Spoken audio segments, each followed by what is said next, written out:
أعوذ بالله من الشيطان الرجيم. بسم الله الرحمن الرحيم. السلام عليكم ورحمة الله وبركاته. Dans cette vidéo, nous allons faire la correction d'un sujet d'examen, module structure machine, entre parenthèses codage et représentation de l'information, CRI, Université Alger 1, Ben Youssef Ben Khadda, fac centrale, pour l'année universitaire 2018-2019, pour les premières années ME. Donc le sujet est composé de 3 exercices. Un premier exercice concerne le code Gray et le code XS3. Un deuxième exercice qui concerne la représentation des nombres entiers signés en complément à 2 et la représentation des nombres réels en virgule flottante. Et un troisième exercice sur l'algèbre de boules, les fonctions algébriques, la simplification, etc. Donc je vous laisse le soin de faire une pause et de le lire attentivement et faire un brouillon. Je vais commencer la correction. Donc premier exercice, donner les 2 successeurs du code 1100 en code Gray. Donc le code Gray, c'est un code non pondéré. Donc c'est pas facile de trouver les 2 successeurs. Donc je vais faire une transformation en binaire du code Gray, puis trouver les successeurs de ce nombre. Ensuite, je vais faire la transformation de ces successeurs en code Gray. Donc, je vais faire la transformation. Donc, le but du poids fort toujours reste comme il est copié comme il est. Et je vais calculer l'équivalent binaire de la manière suivante. À une addition diagonale, donc 1 plus 1 est égal à 0. Donc la retenue toujours est négligée. 0 plus 0 égale 0. 0 plus 0 égale 0. Donc c'est l'équivalent binaire. Donc c'est facile de trouver les 2 successeurs. C'est le numéro 8. Donc les 2 successeurs sont 9 et 10. Voilà, les 2 successeurs de 8 sont 8 plus 1 est égal 9 et 9 plus 1 est égal 10. Maintenant, je vais transformer ces 2 successeurs en code Gray avec la méthode suivante. Je vais commencer par le 9. Donc toujours le bit du poids fort reste comme il est.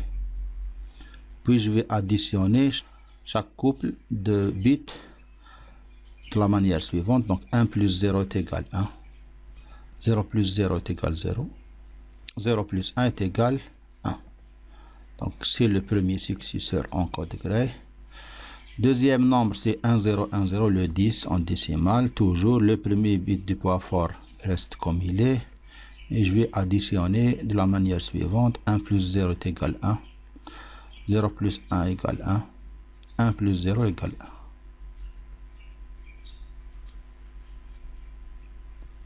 1. Donc les 2 successeurs sont 1101 et 111. Deuxième question. Convertir les nombres 19 et 21 en XS3 puis faire la somme. Donc le code XS, c'est un code qui est similaire au code BCD avec un ajout de 3 pour chaque bloc. Donc le code BCD du 19, donc je vais faire la conversion. Donc 1 est représenté en 4 bits, donc c'est le 1. 9 c'est le 1001, c'est le code BCD. Donc, pour avoir le code XS3, je vais ajouter 3 à chaque bloc de 4. Voilà, ça devient 0100 et 1100. Donc c'est le code XS3 du 19. Deuxième nombre, c'est le 21. Son code BCD est 2 en 4 bits et 1 sur 4 bits. Puis je vais ajouter 3 à chaque bloc pour avoir le code XS3. Donc ça devient 0101 et 0100. Maintenant je vais faire l'addition. Donc l'addition en XS3 se fait bit par bit. Puis je vais corriger les blocs. Commençons par l'addition. Donc 0 plus 0 égale 0. 0 plus 0 égale 0. 1 plus 1 égale 0. avec une retenue. 1 plus 1 est égal 0 avec une retenue. 1 plus 0 plus 1 est égal 0 avec une retenue. 1 plus 0 plus 0 est égal 1. 1 plus 1 est égal 0 avec une retenue. 1 plus 0 plus 0 est égal 1. Donc, la première phase, c'est l'addition des deux nombres bit par bit, le plus normal du monde. Maintenant, deuxième phase, c'est la correction. Donc, nous allons suivre la règle suivante. Si un bloc a généré une retenue vers le bloc suivant, donc on ajoute 3. Sinon, on soustrait 3. Remarquez, ce bloc a généré une retenue vers le bloc suivant. Donc, je vais ajouter 3.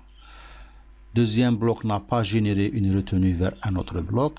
Donc, moins 3. C'est là la correction. Plus 3, moins 3. Le nouveau, donc 0 plus 3 est égal 3. 10 moins 3, c'est égal 7. Voilà. Directement. Donc, le code décimal équivalent. Donc, 7 en excès 3. Pour avoir le décimal, je vais enlever 3. Donc, ça va être un 4. 3 moins 3, c'est un 0. Donc, c'est 40 en décimal.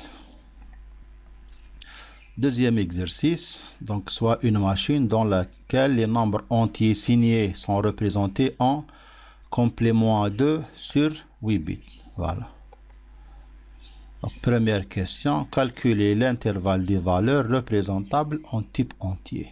Donc, en complément à 2, l'intervalle est donné par la règle suivante, c'est moins 2 puissance n moins 1 jusqu'à plus 2 puissance n moins 1 moins 1. Dans notre cas, n est égal 8 bits. Donc, je vais substituer n par 8, donc est égal moins 128 jusqu'à plus 127. C'est la première question. Deuxième question, représenter les deux nombres a et b. A est égal moins 49 et b est égal moins 80. Je vais commencer par A. A est égal moins 49 est égal en binaire moins 1, 1, 0, 0, 0, 1 en binaire. En SVA, je vais remplacer le signe moins par 1. Puis je vais écrire la valeur absolue. Et j'ai 6 bits plus 1 bit de signe, 7 bits. Le 8e bit sera complété par un 0 dans cet endroit. Pour avoir le complément à 2, je vais suivre la règle suivante. Je vais démarrer de ce côté, copier les 0 jusqu'à copier le premier 1 et après inverser les bits. Donc, pas de 0, donc je vais copier le premier 1 et après le premier 1, je vais inverser 1, 1, 1, 0, 0, 1. Voilà. Et le bit de signe reste comme il est. Deuxième nombre, b est égal moins 80 est égal moins 1, 0, 1, 0, 0, 0, 0 en binaire. Je vais le transformer en SVA. Donc, je vais remplacer le bit de signe par 1 et la valeur absolue reste comme elle est. La transformation en complément à 2, je vais suivre la même règle. Je vais commencer à copier les 0 jusqu'à copier le premier 1. Après, inverser les bits. Donc, je vais copier les 0, remarquez, puis inverser. 1, copier le premier 1, puis inverser 1, 0. Voilà, 1, 0. Et le bit de signe reste comme il est. Troisième question, calculer la somme de A plus B. Expliquer le problème. Donc, tout d'abord, je vais calculer la somme en complément à 2.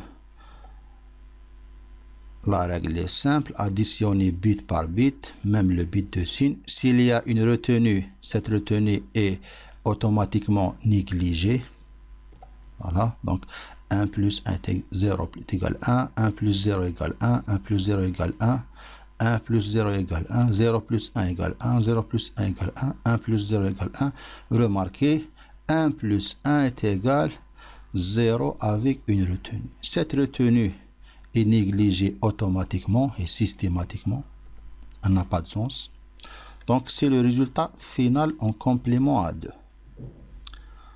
Voilà, j'ai terminé les calculs. Maintenant, quel est le problème rencontré? Remarquez, pour détecter est-ce qu'il y a un problème ou non, en nombre anti-signé, on va vérifier les signes des deux nombres et le signe du résultat. Remarquez, addition d'un nombre négatif plus un nombre négatif a donné un nombre positif. Donc, c'est pas logique mathématiquement. Donc, il y a un débordement. Donc, le problème rencontré, c'est un débordement détecté sur la base des signes, des résultats et des nombres. Voilà. Donc, le résultat d'addition de deux nombres négatifs a donné un nombre positif, erreur. Donc, il y a un débordement. Une petite remarque, les gens qui ont fait le calcul en décimal et directement moins 49 moins 80 est égal moins 129, ils ont dit que moins 129 n'appartient pas à l'intervalle moins 128 plus 127. Oui, c'est juste, mais c'est un calcul en décimal. C'est l'être humain qui a fait le calcul. Mais notre objectif, c'est comment on peut détecter le problème au niveau machine. Donc, la machine ne peut pas faire le calcul en décimal. Donc, elle fait le calcul en complément à 2. Donc, elle a détecté l'erreur sur la base des signes des résultats et des nombres. Deuxième partie de l'exercice qui concerne les nombres réels. Donc, les nombres réels sont représentés en virgule flottante sur 24 bits, comme suit. 1 bit de signe, 7 bits pour l'exposant biaisé, 16 bits pour la mantis normalisée. Soit les nombres réels suivants, x est égal à moins 0,1875 et y égale moins 1,125. Donnez les représentations internes.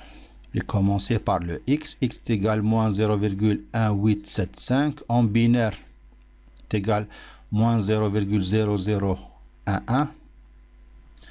Donc la partie décimale reste comme elle est, 0, 0. La partie fractionnaire, remarquez, nous avons utilisé la méthode de multiplication successive fois 2 jusqu'à obtenir une partie fractionnaire nulle. Donc est égal à moins 0,001. X est négatif, donc bit de signe est égal à 1. Normalisation. Donc là, dans la normalisation, nous allons écrire x sous la forme 1 virgule. Donc nous allons déplacer la virgule, un pas, deux pas, trois pas pour avoir la forme 1 virgule.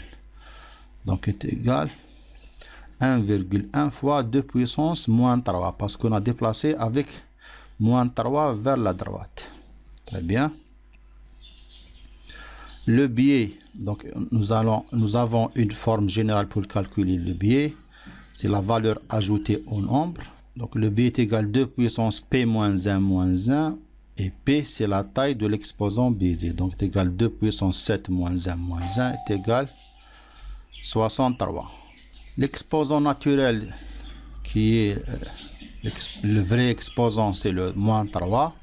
Donc l'exposant biaisé, on ajoute moins 3 plus. Donc l'exposant biaisé est égal à moins 3 plus 63 est égal à 60. En décimal est égal à 0,111100. La mantis normalisée, c'est la partie après la virgule, c'est le 1. Et puisque j'ai 16 bits, je vais compléter les 16 bits par des 0.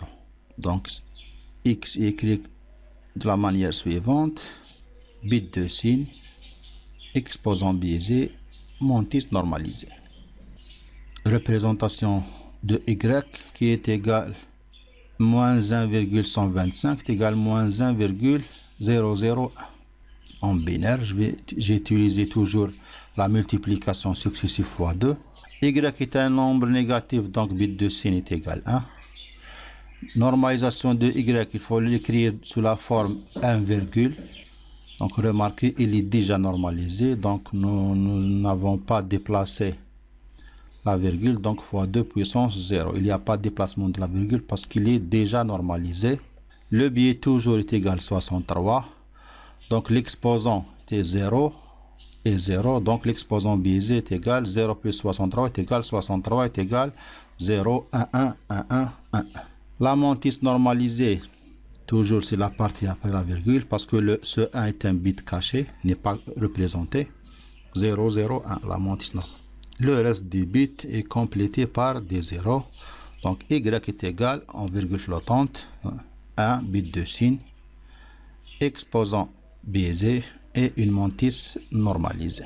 Quatrième question, calculer le produit X fois Y. Donc pour calculer X fois Y, je vais d'abord multiplier les signes produits. Donc j'ai un nombre négatif fois un nombre négatif nous donne un nombre positif. Donc le signe du résultat est 0. Le produit des mantis, deuxième étape, c'est le calcul des produits des mantis.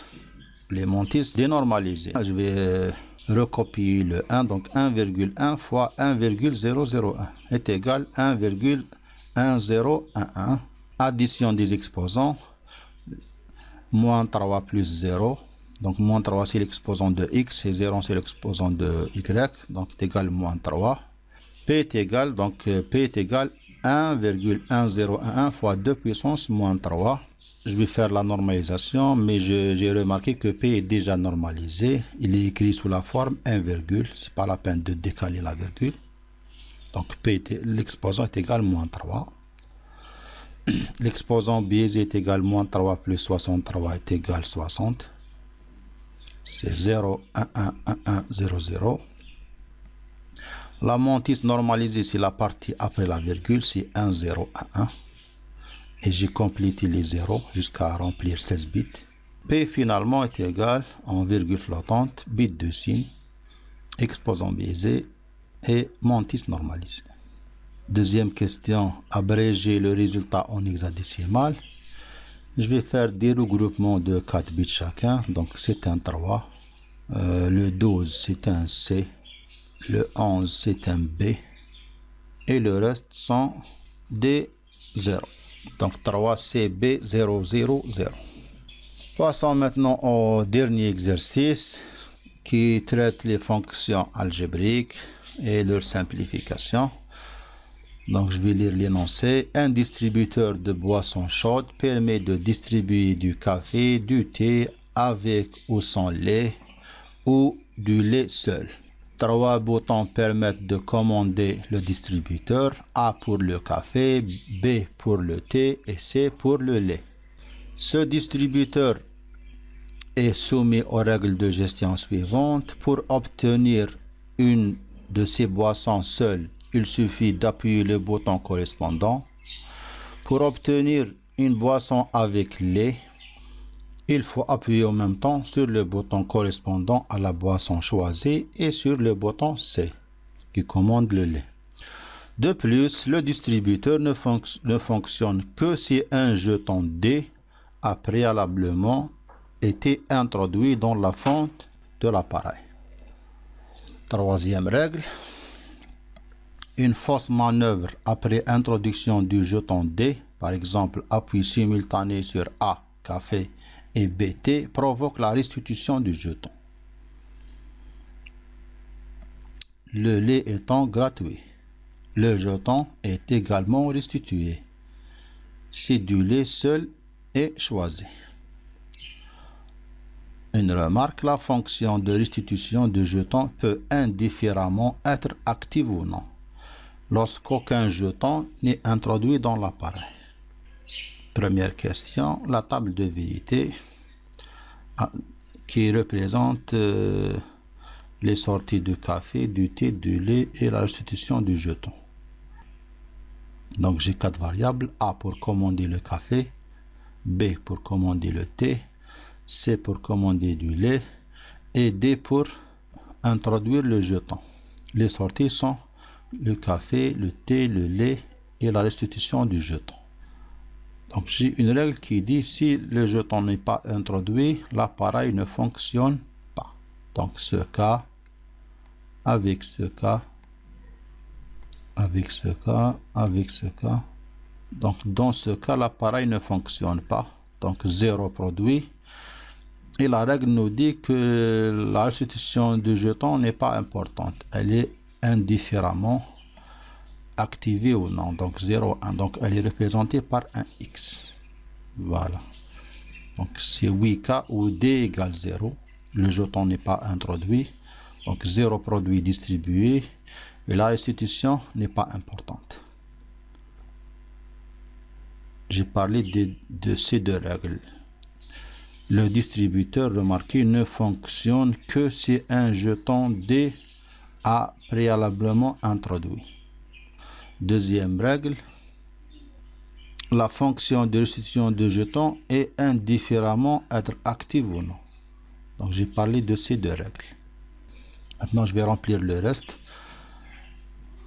Aucune commande avec un jeton. Donc zéro produit, aucun produit. Le jeton n'est pas restitué parce qu'il est en attente de sélectionner un produit. Du lait avec un jeton.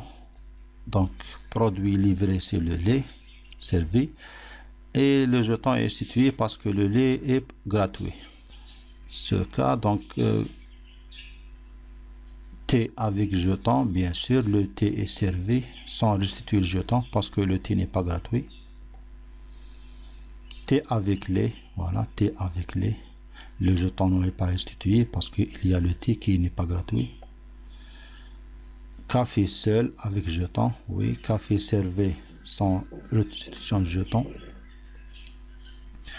Café avec lait, oui, café avec lait sans restitution de jetons. On a une règle qui dit une fausse manœuvre après introduction, par exemple, de demander café plus thé, donc c'est une fausse manœuvre, donc zéro produit livré et restituer le jeton. Donc ce cas représente une fausse manœuvre. Donc c'est le cas donc de remarquer café plus thé, donc fausse manœuvre, zéro produit et restitution de jetons. Le cas suivant aussi c'est une fausse manœuvre, café avec thé avec lait, remarquez, zéro produit servi avec restitution de jetons.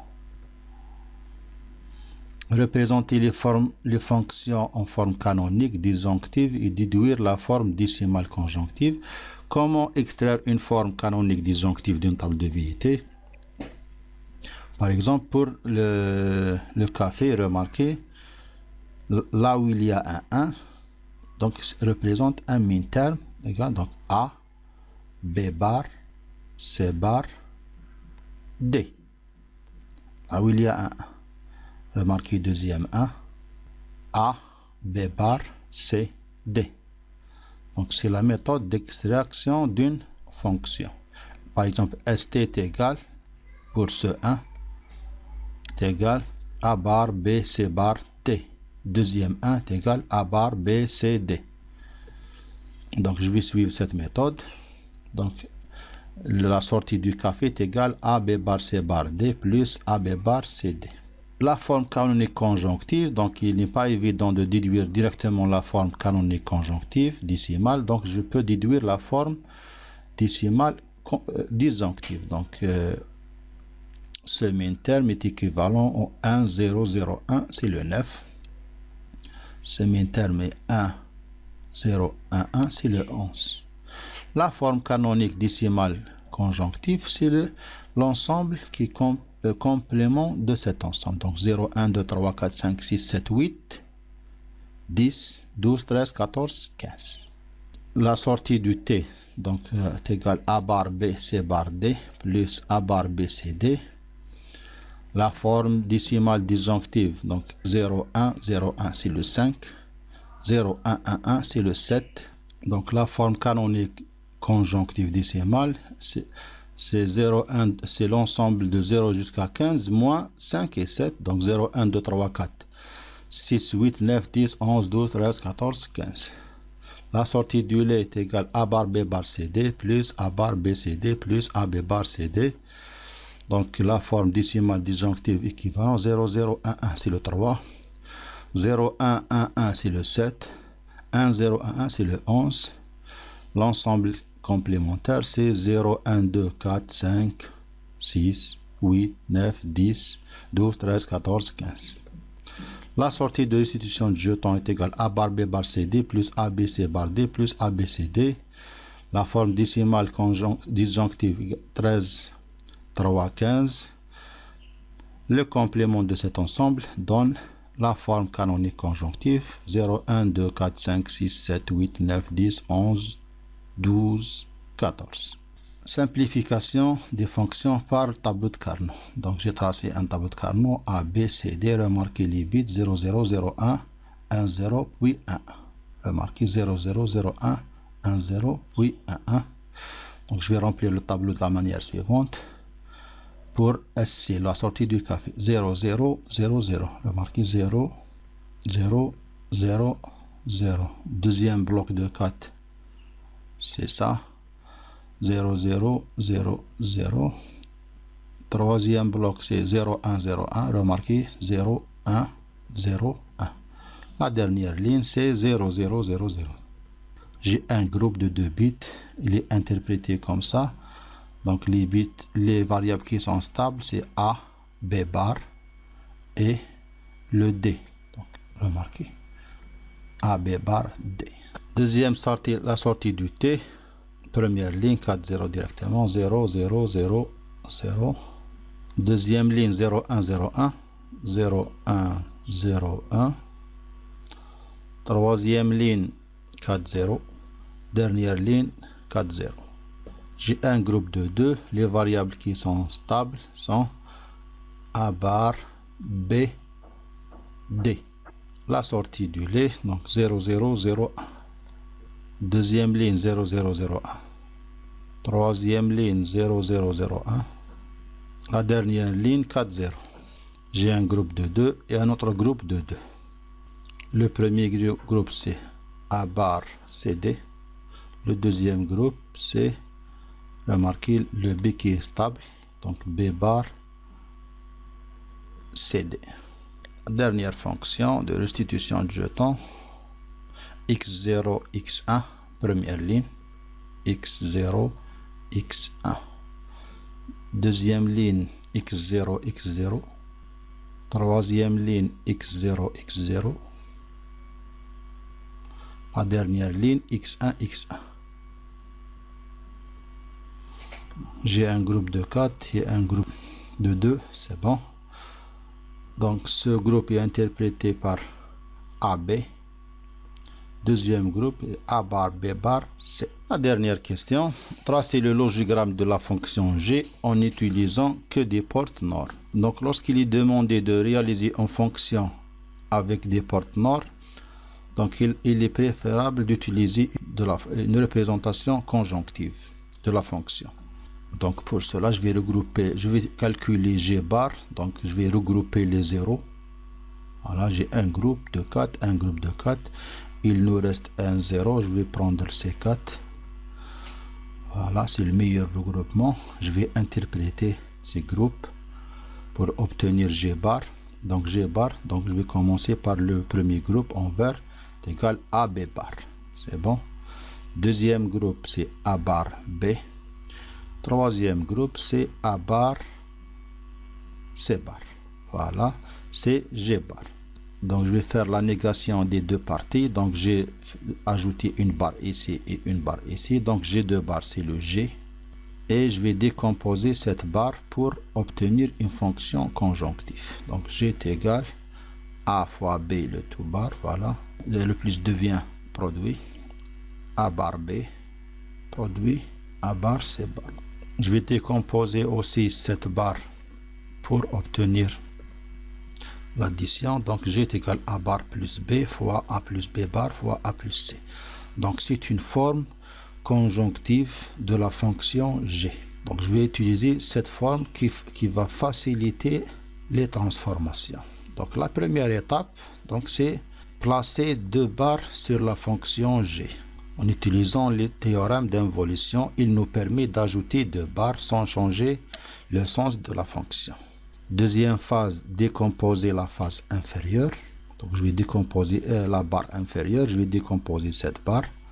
Donc G est égal à bar plus B avec barre, produit devient plus, voilà, A plus B bar le tout bar plus A plus C le tout bar. Remarquez, j'ai obtenu des portes NOR. Remarquez, A bar plus B le tout bar, c'est une porte NOR. A plus B bar le tout bar, porte NOR.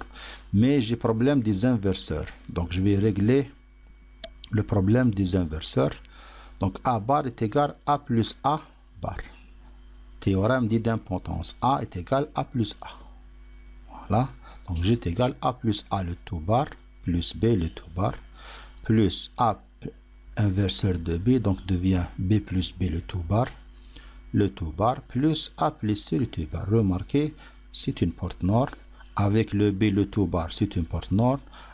B plus B bar, c'est une porte nord. Avec A le tout bar, c'est une porte nord. A plus C tout bar, c'est une porte nord. Ça plus ça plus ça le tout bar, c'est une porte nord à 3 entrées. Voilà le logigramme. Remarquez, A plus A le tout bar. Donc ça et ça. Plus B le tout bar. Ça et ça. Allez, plus B. Deuxième parenthèse, B plus B le tout bar. Ça.